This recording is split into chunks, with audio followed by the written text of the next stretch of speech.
let's continue with the defensive player discussion. Defensive player of the year discussion. So odds on favorites right now is going to be Micah Parsons is currently the favorite, followed up by Myles Garrett. And then you have Mr. JJ. Wow.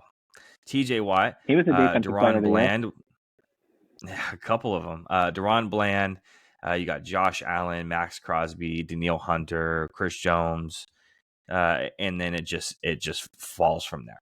So looking at the defensive player of the year, what I find interesting, and obviously part of it's because it's a little bit of stat padding because of one game, Khalil Mack is leading the league in sacks currently, and not a peep, not a mention, nothing.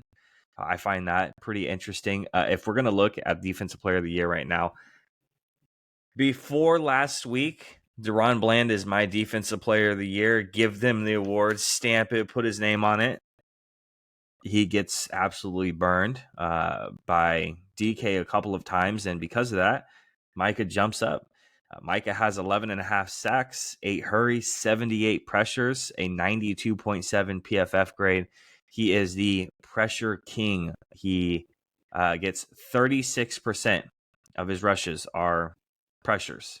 That leads the league. If we're looking at the other pass rushers that are right behind him, Myles Garrett, 28%, Nick Bosa, 21%, Max Crosby, 20%, TJ Watt, 22%. The other stats here, Myles Garrett is at 13 sacks. Nick Bosa is at 8 sacks. Crosby is 11.5, same as Parsons. TJ's at 14 sacks. So obviously Steeler fans, I think, are the most annoying when it comes to this argument because they ride TJ harder than any other fan as much as, I think that league-wide Micah's loved. I think league-wide Myles Garrett is loved.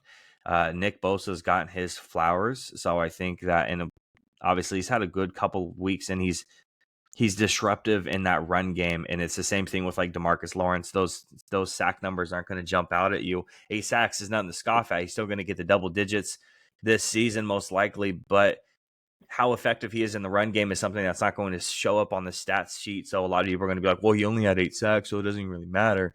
And then they're going to look at Micah, who has 11.5, and say, oh, well, Myles has 13 and TJ has 14.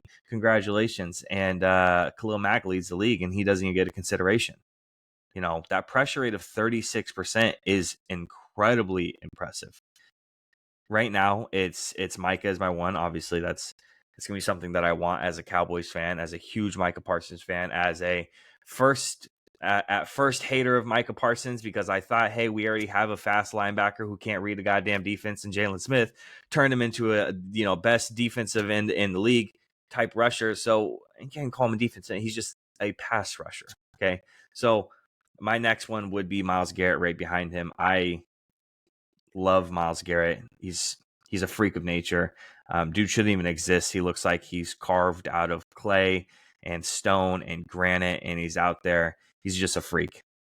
After that, I think I would have to put TJ there and then Deron Bland. I don't think what Deron Bland is anything to scoff at. Yes, he got burned, but that record-breaking pick 6 numbers and leading the league in picks is still impressive. If he didn't give up all those yards last week, he would be on pace right there with Stephon Gilmore when he won his Defensive Player of the Year. Deron Bland's numbers are right there with him. Getting burned hurts that a lot. So his Defensive Player of the Year consideration is all but gone out the window unless he can get like 2 more pick 6s and locks everyone else down for the rest of the year, especially facing Tyreek Hill. He is facing Stephon Diggs.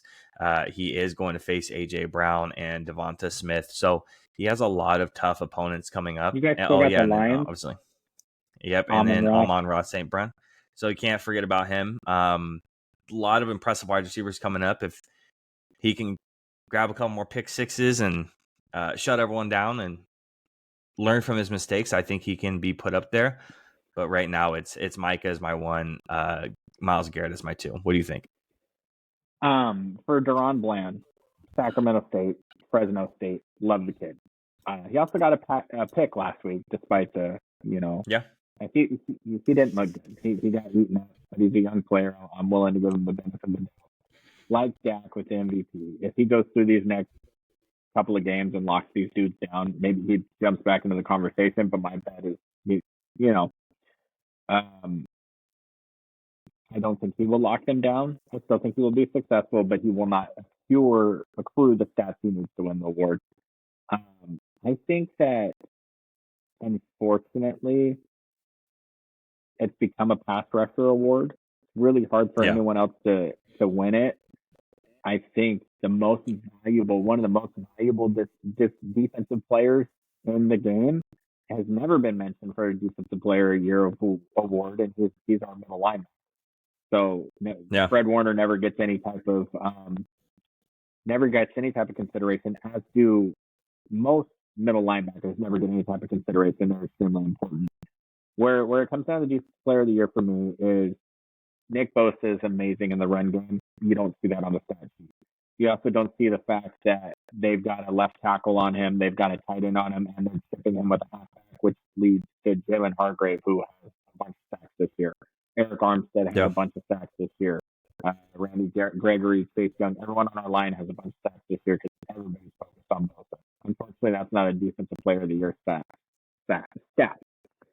When I look at the games, Myles Garrett absolutely jumps off the page. Yeah. He affects the game in so many ways at all times. I think Micah goes quiet for big portions of games sometimes, but then last week against Seattle, who ended the game? Micah Parsons did. Myles has one. TJ Watt has one. Nick Bosa has one. I say we give it to Micah, and then next year we start it over again. And I think that this conversation is going to surround those four. I don't think the Raiders are good enough for Max Crosby to get the recognition he deserves, although I do believe he belongs on that upper tier level with the rest of these guys that we're mentioning. Definitely. And I think that's the cream of the crop in the NFL right now at the edge rusher position. I think that there are a couple young guys that are coming up, but Nick Bosa has a lot of years in front of him. Mike has a lot of years in front of him. Myles Garrett still has a few. TJ Watt, TJ Watt does it out of the linebacker position, which is pretty awesome because he's not a full-time rusher. Right. I